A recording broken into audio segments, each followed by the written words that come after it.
America is at the height of its power. Innovation and invention will define a new era of prosperity and technological wonder.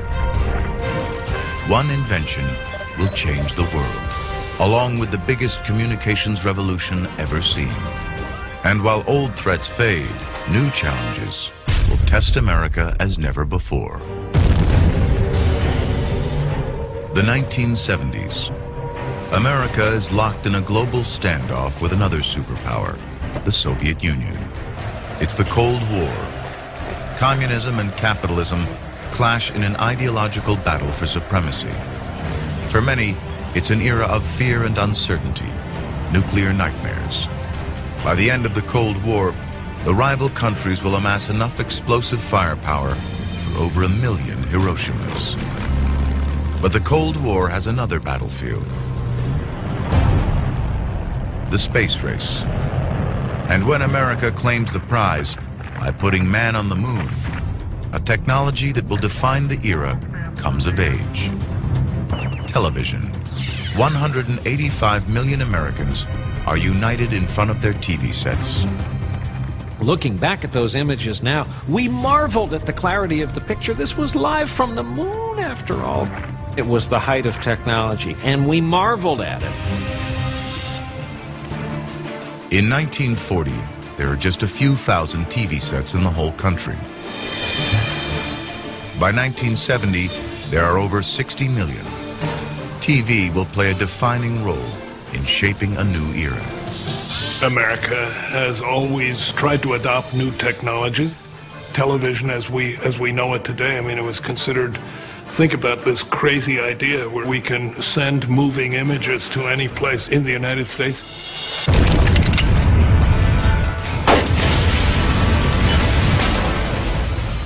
But America's been built on technological innovation and invention. From steamboats and six guns to automobiles for everyone.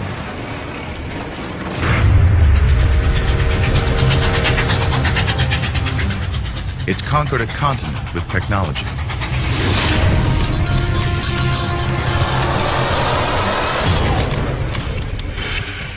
But throughout the nation's history, it is communications technology that's played a defining role. 1865. The telegraph helped President Abraham Lincoln win the war for the North. He virtually sees and can command every battle.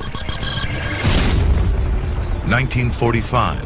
David Sarnoff, Eisenhower's most senior communications expert, helped develop television for America. By 1950, Sarnoff creates one of the biggest TV broadcast networks in the world.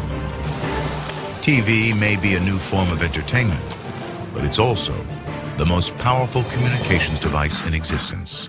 Sarnoff recognized that there was going to be awesome power, and that with that awesome power was going to come awesome responsibility. By 1970, the American public is watching more television than any nation on Earth. Over 5 hours a day for every man, woman, and child. There are more TV news programs than any country in the world. Over 70% of the adult population watch the television news every evening. And when pictures of the moon landings are broadcast live, it isn't just a technological success. It's a symbolic victory in the Cold War. But there's a real war closer to American lives. Vietnam, a bitter conflict in Southeast Asia. America fears communism will sweep the region and wants to stop its influence. But the U.S. military and all its technology comes up hard against determined guerrilla movements. And the war is being fought by hundreds of thousands of drafted young Americans. We ask so much of our 18-year-olds to go over to a foreign land, a jungle no less, and fight guerrillas who are home on their turf and don't like at all the invading army. The generation that's fighting the Vietnam War are the baby boomers, the biggest ever American generation. Over 50 million new Americans born in 15 post-war years. This huge generation are unlike any Americans who've come before. And their influence and attitude towards society are destined to change the face of America. The 1960s were inevitable.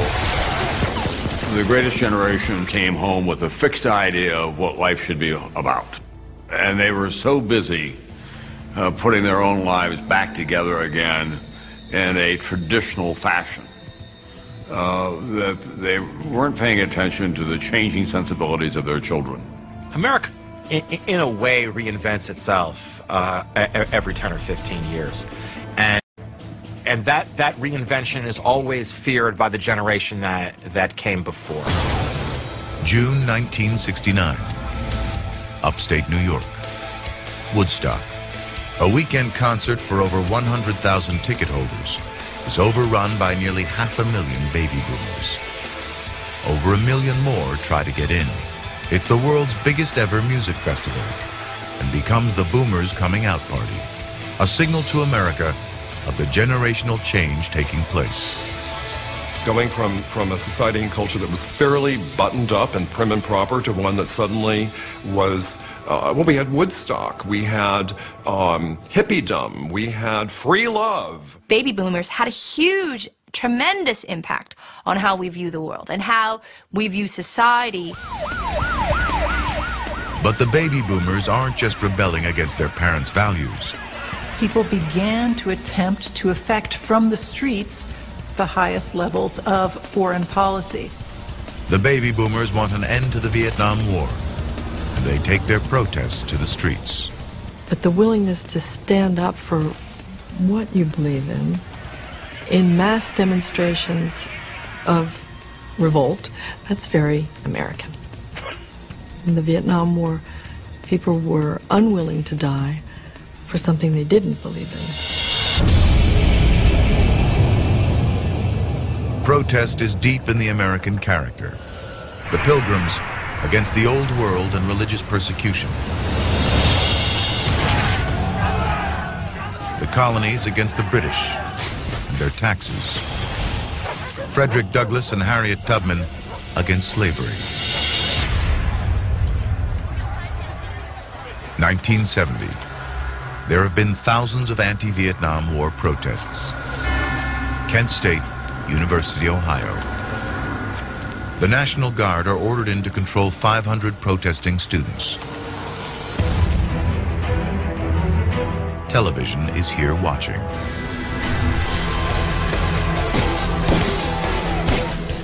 Four students are shot dead.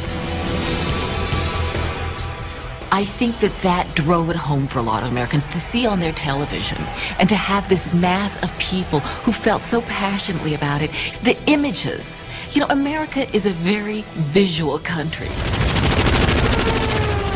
And because Vietnam is the first televised war, battles and casualty lists are daily news events.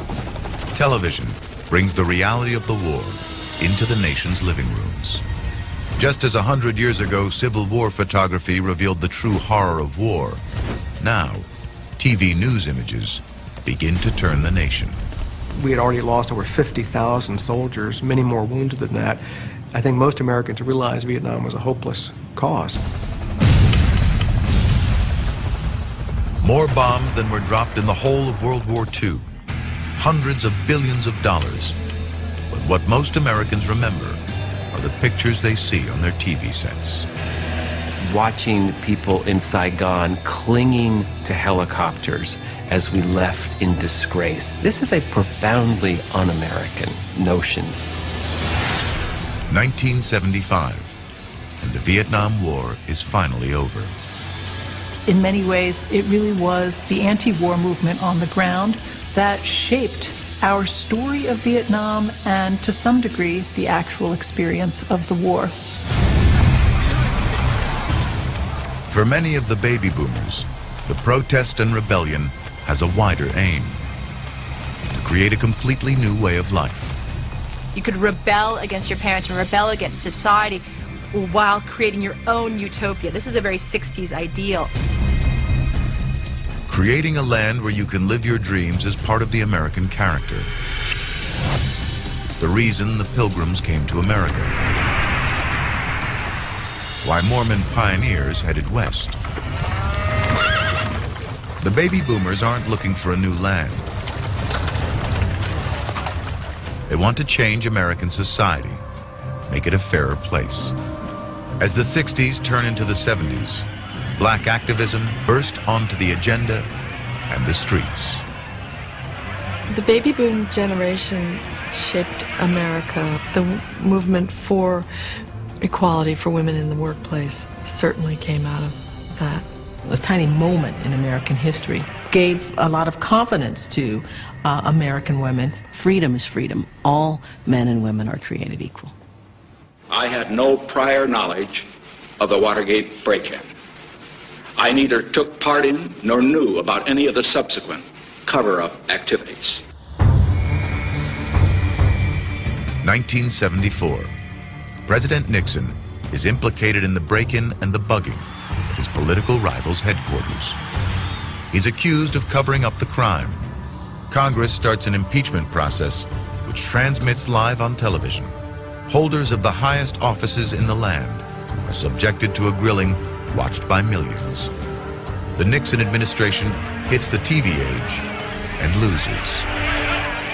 There had been scandals previously in American history, but none that unfolded on television with the immediacy of the Watergate scandal. What was revealed by the Watergate scandal was a level of internal corruption, a level of deception, and a real violation of American democracy that even critics of the American government up to that point simply hadn't imagined. It was the last nail in the coffin, you might say, for many, many people, of Americans' confidence in their own society. I shall resign the presidency effective at noon tomorrow. The only president ever to resign the office. His speech watched live by 85% of all American households. Freedom of the press and TV showing their true power.